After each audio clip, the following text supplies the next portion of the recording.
The title of this presentation is called The 3 Simple Steps to Find Unlimited Profitable Online Business Ideas in Less than 4 Minutes.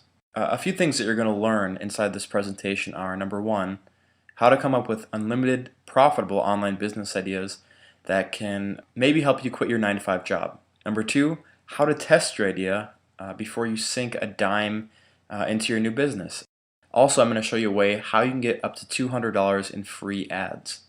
Number three, I'm going to give you a list of proven internet business models that require little or no technical skill to get started. Alright, so why am I doing this? My family and friends were always asking me, as someone that knows internet marketing and makes full-time income online, to evaluate their ideas. They would have all these ideas and they really didn't know how to start, if it was even a good idea to begin with, and kind of how to develop and evaluate that idea. After talking to more than a handful of people, I figured that they weren't the only ones that needed help in this area. So what I decided to do is actually make a short video that explains the process that I use to determine if an idea has a shot at turning into a real business. Before we go forward, let's just take a minute to examine what's possible and maybe answer some questions that you're having. And probably the most popular question, the most common question that people have about making money online is it really possible to do with little to no experience? And the short answer to that is yes, but as you can see, I included an asterisk next to it because there is a catch. And the catch is that 95% of people, there's studies that show this actually, more than 95% of people that try internet marketing never make a dime and often lose a lot of money in the process. And I'm not saying that to scare you, but in a way I am, because I want you to use the formula that I follow for quickly testing if an idea will work long before you spend time and money on it. This step of testing and researching is the step that most people miss, all right, or they do it improperly, and it costs them a lot of time and money and frustration. So make sure you do this part right. And let's take a look at a few examples of companies that have gotten this right. These are not typical by any means, but I want to give you some inspiration of what's possible for someone that's just starting out.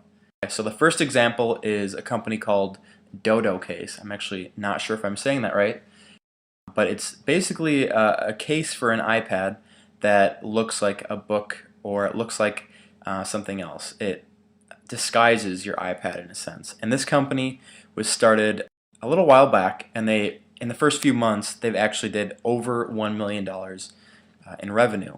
Another company called Flock Stocks, they now are doing $100,000 per month. And the internet has created a very unique opportunity for really anyone that's young or old. You can now start a profitable business online, no matter what your age is, what your current level of income is, or your background, your religion, your race, your creed, whatever it is. It really doesn't matter on the internet.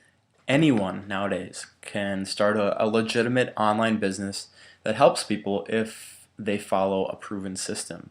Let me just say, it's easy to get carried away with an idea that might work, in theory, right? Everybody has a great idea. But often these ideas are unrealistic and miss the big picture, which is what the customer wants and will actually pull out their credit card and pay for. And I realize this is an oversimplification of a relatively complex topic, but at the same time, when you boil everything down, everything comes down to the customer and what they will act on and pay for, right?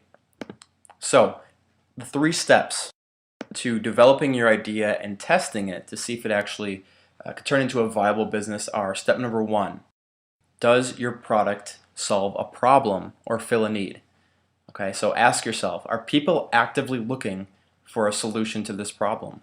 And if they're not, chances are your product or service, whatever you're selling, might be a complete flop, right?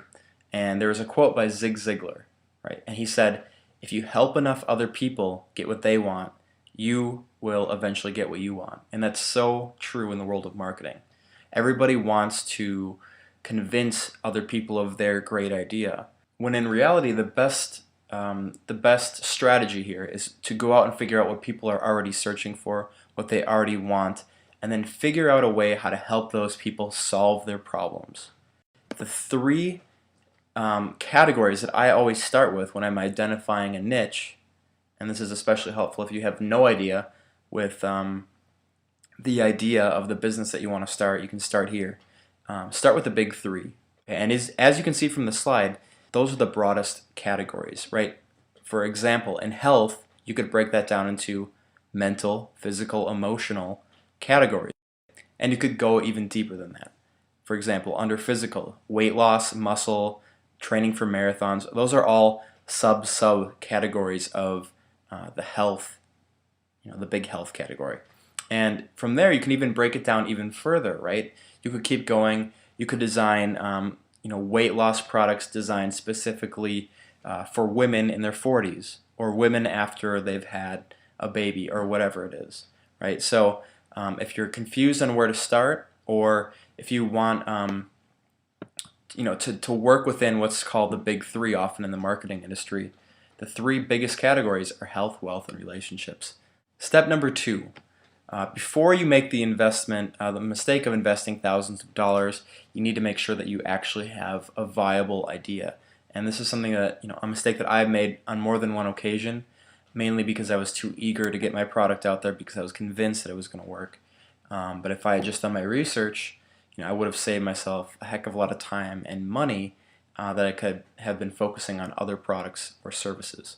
So what you need to do is you need to, one of the strategies that I like, one of the strategies that I think is the best for determining whether or not an internet business will work, and it's called commercial intent. And what does that mean? In my mind, the definition of it is the likelihood that your prospect will buy or pull out their credit card for whatever that thing is you're selling. So for example, take these two keywords, buy running shoes, which in my mind has high commercial intent, and compare it to something like free running tips, which has low commercial intent. So if you type either one of those phrases, buy running shoes or free running tips, into a search engine like Google, you're going to see different results. The quickest way to determine if there's commercial intent for your product is simply to type in that keyword phrase into Google and add a few variations of whatever you're trying to sell or whatever the description of your product is. Type 5 or 6 of those into Google, and if there's no advertisements at the top or on the right side, and it will say this is an ad right next to it. If there's no advertisements, it's a warning sign. Okay, so let's move on to step 3. Cheaply test your idea. And what you want to do is cheaply test the validity of your idea. And this is really where the rubber meets the road, so to speak. And not doing this, and not doing it in a way that's significant or accurate, can actually cost you thousands or millions of dollars, either in future investments of time or money, or what's known as opportunity cost. And if you're unfamiliar with what opportunity cost is, it's basically the cost of taking an alternative action, and this is according to Investopedia.com, is the cost of an alternative that must be foregone in order to pursue a certain action. So in other words, if your tests don't pan out, there's really no shame in moving on to the next thing. And preferably you want to run it through the series of research steps that I'm explaining here to validate that there's actually money in this niche to develop into a business. And if there's not, there's really no point in beating your head against the wall and trying to turn something that really has no hope into a business. You might make a little bit of money, but the point is your time is better invested somewhere else. Okay, and that's the point of all these tests, is to cheaply and quickly determine if there's actually a market for your product or service. And a really cool quote that I think of a lot actually comes from a guy by the name of Benjamin Disraeli. And he said, next to knowing when to seize an opportunity, the most important thing in life is to know when to forego an opportunity. So if you really want to test your idea, if you really want to put it out there and see what happens, which is the best way to test an idea, of course, is to see what happens in real life, which is often very different than what happens in our mind. So what you need to do is set up a simple website that briefly explains your product and gets visitors interested in taking action using what I call the persuasion formula. And I'll go more into depth into this in a second, but for now let's keep going. And what you need to do is search the internet for free vouchers for advertisements where you can send clicks or traffic to your page. And what I would recommend is using something called PPC, which stands for pay per click and not CPM, because you want to guarantee that people are visiting your page and you want to make sure that people are actually clicking on your ad, which in itself is an indication that people are interested in whatever you have to sell. Right now, or after this video, whatever you prefer, go to Google and search for the following: free Google ad voucher or coupon. You can replace voucher with the term coupon. Free Ad Center ad coupon or voucher. Free Facebook ad voucher or coupon. Free advertising.com ad voucher or coupon. And something that I do is I search for all of these phrases in Google, but I only search within the past month. And you can do this by going to the left side of Google after you search. Click on Search Tools and it will give you a drop-down box which is going to say, give you different time periods to search. And I only search in the past month, mainly because these marketing promotions where different companies like Google or AdCenter or Facebook give away free coupons to advertise. These change all the time. So it's best to just search things that have been presented in the past month or past 3 months.